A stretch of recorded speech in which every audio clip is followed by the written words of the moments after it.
What's going on, guys? This is Rob, and if you're enjoying the content that I'm uploading onto my channel, then feel free to subscribe, and you can also offer suggestions on topics and characters and storylines and whatnot that we can have discussions on later on in this channel.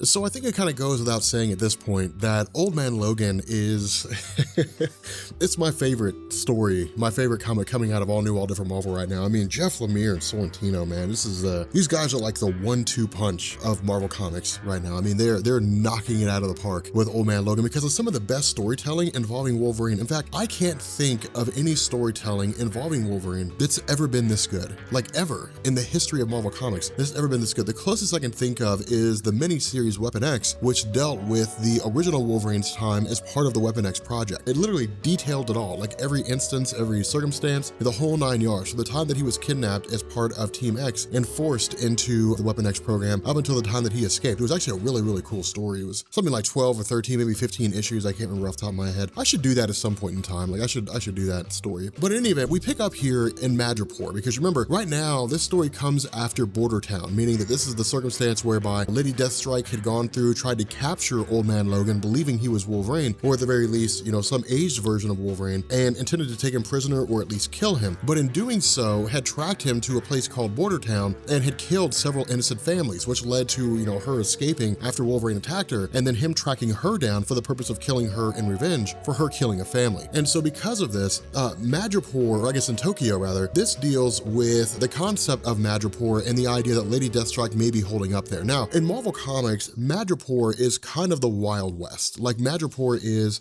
if any of you guys ever saw John Wick, the movie with Keanu Reeves, where you had like that hotel that all the bounty hunters stayed at, that is what Madripoor is like. It's where almost some of the best criminals in the world, some of the most powerful criminals in the world hang out at. So in Madripoor, you'll find Lady Deathstrike, you'll find Mystique, you might find Magneto every once in a while. S.H.I.E.L.D. knows enough to stay hands off from Madripoor. It's one of the places that they just won't go to because literally there's no rules. Like if you show up in Madripoor and you start a fight, people will kill you and no one will ask questions. No one will arrest you. No one will take you to jail. Like it's literally just the Wild West of the Marvel Universe. But because of the fact that she may be holding up there, initially, Old Man Logan goes to a guy named Ito. Now, what he does is he uses a name called Patches, and that was a name that he actually used back in the day when he was wanting to keep his identity anonymous. The problem with this is that the re-emergence of Old Man Logan after the death of the original Wolverine has turned a lot of people onto the fact that he may still be alive. Because of the fact that, the original Wolverine had incurred so many enemies, these enemies have now become the enemies of Old Man Logan. And so he's literally dealing with the aftermath of the original Wolverine's life. And so when he makes contact with Ito, he says, look, I want to know where Lady Deathstrike is. And the agreed sum was 1 million yen. Old Man Logan would bring him 1 million yen and Ito would reveal the identity, or I guess the location of Lady Deathstrike. The problem with this is that there's bounties on the head of Old Man Logan. And one of these bounties amasses to a sum of 3 million yen, meaning that Ito has basically ratted out Old Man Logan. And in doing so, it resulted in, the Yakuza effectively coming after him. Now, of course, this is not designed to be the main brunt of the story. This is really just, Jeff Lemire showing us where Old Man Logan is at this point in time and the kind of stuff that he does. And of course, as with the original Wolverine, he's the best at what he does. And what he does is killing. It's kind of a funny situation,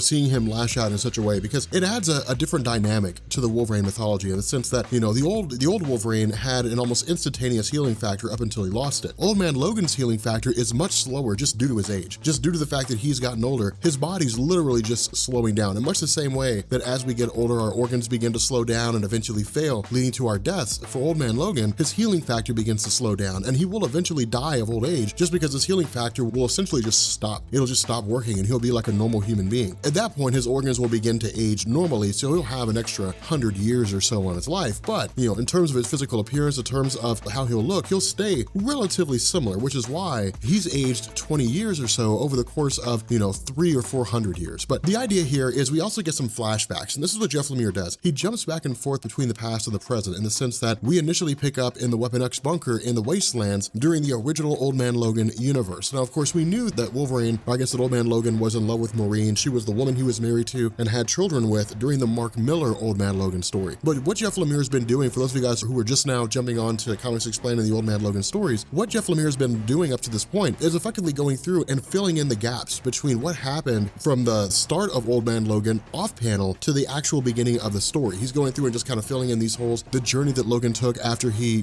killed the X-Men, and then eventually, where the Old Man Logan story started off. And so the issue with this is that North America has become a very, very violent place. We knew that from the Old Man Logan story by Mark Millar, the original, limited run. We knew that North America had become a dangerous place. You had Red Skull that brought all the supervillains together, killed all the superheroes. We know that the Incredible Hulk runs everything, basically, west of the Rocky Mountains. We have the Kingpin, or I guess it used to be Magneto, but the Kingpin who runs everything in Heartland America. I mean, it's a very, very, dangerous place to be. And so because of this, Maureen initially wants to leave. She says, well, I mean, we can't stay here forever. All we're ever gonna do is be on the run. And so Logan says, okay, fine, then let's leave North America. Let's leave the United States. Let's go somewhere else. Surely there's gotta be a safe place somewhere in the world. Now, again, we don't know how the entirety of the world shaped up. We don't know if this is like, Days of Future Past or the Age of Apocalypse, where people living in Europe are safe, where you have the High Human Council or the Human High Council, and there's these small little sections of the world that are safe from the actions of supervillains, or if the entire world has been taken over, including the Savage Land and Antarctica. There's a lot of things that we don't know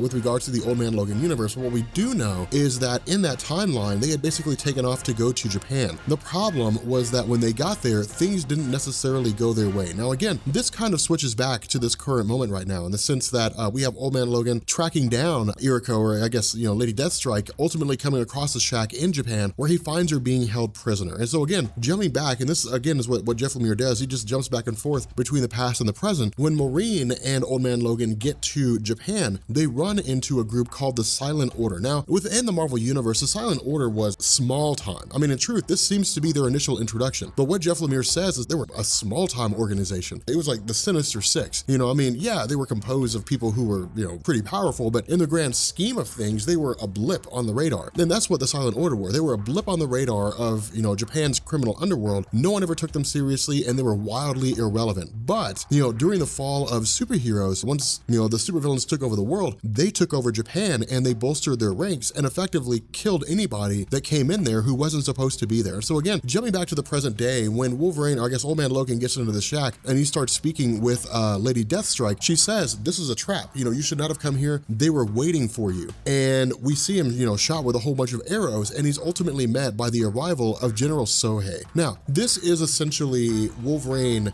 trying to keep his future from happening, because with his character, with Old Man Logan and All New All Different Marvel, every day he works is to try to keep that future from happening. Whether it's killing someone or whether it's, playing more of a diplomatic role, taking more of a democratic approach to, any one particular situation, it's him always afraid of the fact that his future will come to fruition and trying to find a way to keep that from happening. And so, what we do is we pick up with him having been thrown into a well, and each time that he tries to climb up, he's basically thrown back in. Now, this is somewhat of a test by General Sohei, for him to prove whether or not he's capable of basically fighting against General Sohei, get himself free of his own prison. Now, in truth, Sohei just wants to keep him here. I mean, he just wants to keep him as a prisoner, or at least that seems to be the case. He doesn't really want to do anything with him. He doesn't want to kill him or anything like that. He just wants to hold him forever. Now, we'll actually find out the reason behind this, and what we learn is that, during the time in the Wastelands in the future, or I guess in the alternate reality Old Man Logan universe, that when Maureen and Old Man Logan arrived in Japan, that they did come across the Silent Order. They tried to fight their way out. They tried to fight their way free, but this General Sohei, who was much, much older, had again orchestrated their captivity. Now, something else to keep in mind here is that Maureen did not know that Old Man Logan had a healing factor. She didn't know what he was capable of. All she knew was that he was a guy who just managed to make his way out of, some supervillain enclosed town, and he eventually came across her, and then, the two of them just sort of got together, and that was that. But she liked him because he was honorable, because he kept promises, so on and so forth. He was the definition of what a man should be. And so as the two fell in love, Old Man Logan never revealed to her what he truly was. And this is where that happens. He says, look, I'm gonna have to do some things that I don't want you to see. I'm gonna have to do some things that I don't want you to be a part of. It's best if you simply just close your eyes. Now, jumping back to the present day, we again have General Sohei telling Wolverine, look, we know who you are. We know what you will become. We know that you will kill our leader, who is effectively the Silent Monk. We know what you're about. Our goal, at the very least, is to try to keep that from happening, is to try to prevent that from taking place. And so ultimately, once he makes his escape, or at least once he gets out, he tells General Sohei, look, I'm gonna kill you.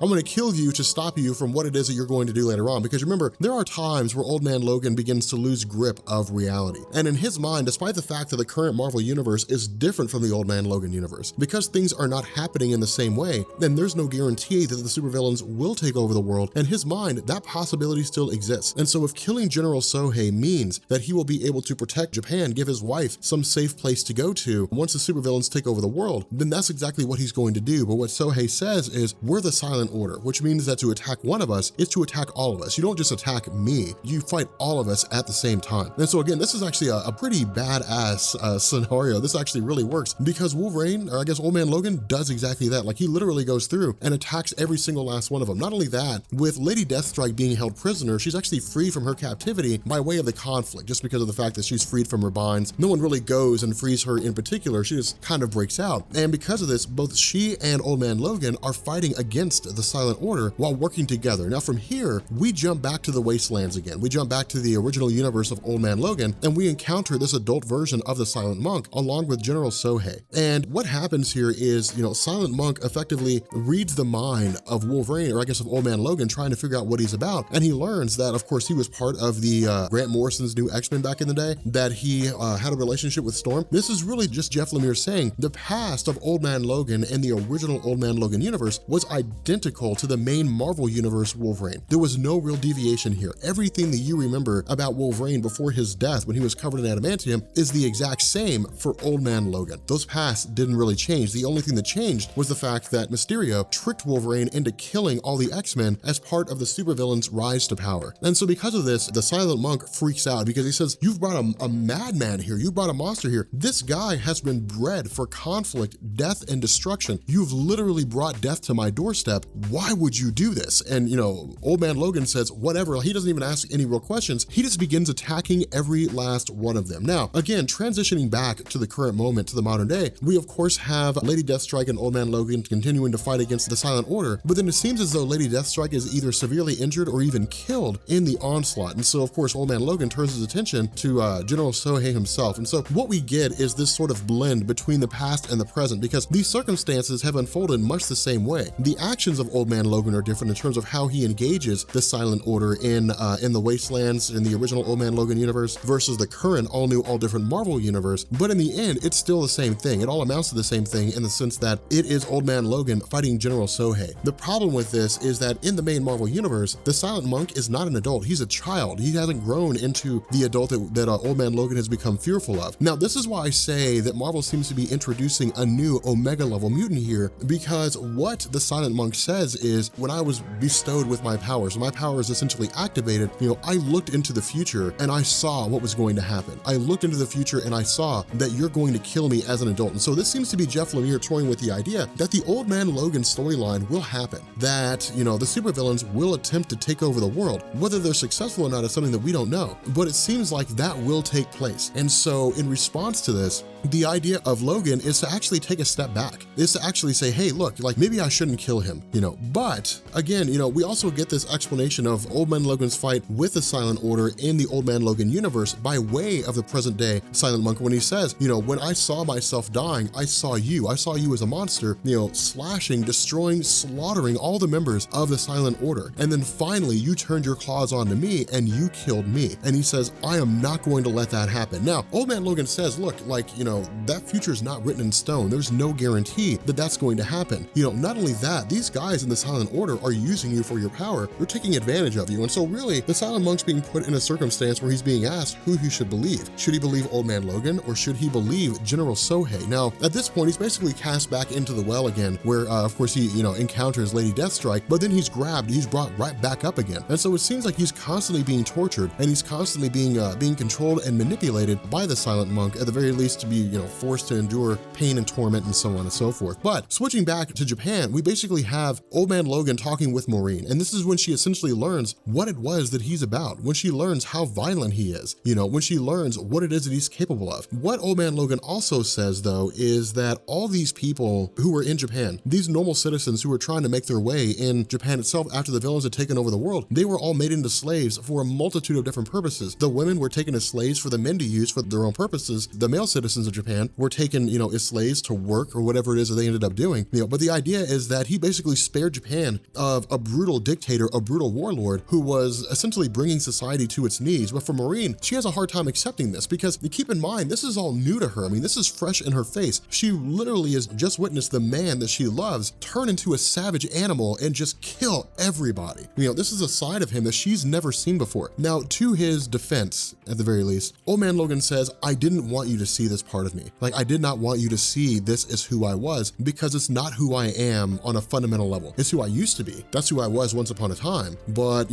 after the death of the X-Men, he basically tried to walk away from himself, try to walk away from that. Now, the cool thing about this is that as far as we're aware, this is the last time we will ever see Old Man Logan act in that way until he killed the Incredible Hulk in the Old Man Logan story. And so, this was basically him setting aside and saying, okay, look, you'll never see that part of me again. You and I have to find some place to go where we can live our lives free. And this is when Maureen says, well, it's not just you and me anymore. I'm essentially pregnant. I'm with a child now. And this seems to be the motivation for why it was that Old Man Logan had set his claws aside, why he never popped his claws again from this conflict in his own timeline up until he killed the Incredible Hulk in his own timeline, because he did not want to be a violent guy. He wanted to be a father that his children could aspire to. He wanted to live a peaceful life, and he had come to the realization that everywhere he went, when he popped his claws, death and destruction would always follow. And so by believing that he was the source of his own problem, he looked to eliminate that source and to live a peaceful and quiet life, which is actually pretty cool. It actually works out pretty well. The problem with this is that Lady Deathstrike in the present day has also come to the realization that the Silent Monk has to be stopped. And so, grabbing an arrow and throwing it through his leg, General Sohei comes to his rescue, but at this point, the Silent Monk's fallen down into the well, and Wolverine actually holds him hostage. Old Man Logan holds him hostage and says, you're gonna let us out of here and you're gonna let us leave, or I'm going to kill him. But the Silent Monk essentially comes to, when he wakes up, when he emerges, his power just seems to run amok. Now, of course, Lady Deathstrike was going to try to kill him, and it's left ambiguous as to what happens to her, if she's annihilated, if she's destroyed. But the Silent Monk just grows and mutates into this massive being that takes on, whatever happens to be around him. It almost seems like he's merging with the environment himself. Now, the reason why I say this seems to be an Omega level mutant is because in Marvel Comics, the only beings that are capable of being Omega level are those who have levels of telepathy and telekinesis that can allow them to control facets of the universe, or those who can manipulate their surroundings and take on mass, grow to sizes by basically controlling the physical structure of their own bodies and the structure of matter around them. And so it seems like because of the fact the Silent Monk is able to control the structure of matter around him, because he's able to take on extra size, it essentially means that he's growing in scale. And it looks like he is Omega level in terms of the ability to control his own body's composition and structure. And so finally, Old Man Logan says, hey, look, if you don't believe the words that I'm telling you, if you don't believe what it is that I'm saying to you, then read my mind. Scan my mind, use your telepathy, your telekinesis, whatever it is you need to do, but scan my mind and see what I'm about, see what I've seen, see where I've been, and see what it is that I'm trying to do. And that's what the Silent Monk does. Now, something I want to draw your attention to as well, because this caught me. This is the art of Sorrentino. I mean, it's a full page, collage of all the moment. This is every moment in the mind of Old Man Logan, every experience he's ever had, every single memory as an image. And it all just comes together in this beautiful image of his head. And I love this. I mean, this is beautifully done. This is some of the best comic book artwork that I've ever seen in my life. And it was kind of funny because we were on the pool one day, and myself, Caitlin, who runs the channel That Sea Monster, you guys should go check out That Sea Monster. She has an amazing channel. We were talking about the art in the comic, and it was just like, this art's mind-blowing. Like, this is a poster. We were talking about how you could take comic panel, or you could take pages from Sorrentino's run of Old Man Logan, and you could turn them into posters. This is a perfect example. You could frame this and hang it up on a wall, and I think that's exactly what I'm going to do. But you can grab this and put it on a wall somewhere because it's just so beautifully done. I just want to draw your all's attention to that because it shows you what kind of storytelling we're getting here and what kind of artwork we're getting in this. But the fact remains that when the Silent Monk comes to the realization of what it is that Old Man Logan is about, General Sohei tries to step in. General Sohei tries to say, no, you're effectively our god. You're our divine being. You have to serve us. And in response, the Silent Monk essentially lashes out and leaves General Sohei and the Silent Order behind. Now, he doesn't actually kill them. Instead, it seems like he incapacitates them. But during their previous discussions, when Old Man Logan was effectively bargaining for his life, he had told the Silent Monk, look, there's a place for you. There's a place that you can go to. There's a place that I know of for people who have powers like you that don't quite know how to use them yet. Come with me and I will take you there. Come with me and I will show you where you can stay, where you can learn to use your abilities, where you can be with children just like you, and you're not forced to live in isolation and function as a god for a corrupt group of criminals who want to use you for their own ends. And so ultimately that's what happens. The Silent Monk seems to follow Old Man Logan and eventually go back with him to the Xavier Institute. What we also learn is that in the Wastelands, during their journeys in trying to find a home, ultimately we pick up with Old Man Logan and Maureen when they finally come across the house that they settle in at the beginning of the Old Man Logan storyline. Now, what happens between the discovery of this house and the picking up of the story? We don't know, because remember, we have about a decade and a half or so, about 15 years between when she gives birth to her first child and the start of Old Man Logan, because remember, they had kids. They already had like 2 or 3 kids at that point in time. And so there's a lot that can happen here. But at the very least, it gives us kind of this return to familiarity with the Old Man Logan storyline. But if you guys are new here to Comics Explained, make sure you guys hit the subscribe button to become part of the Rob Core. If you guys enjoyed this video, drop a like, leave a comment down below, let me know what you think, and I will catch you all later. Peace.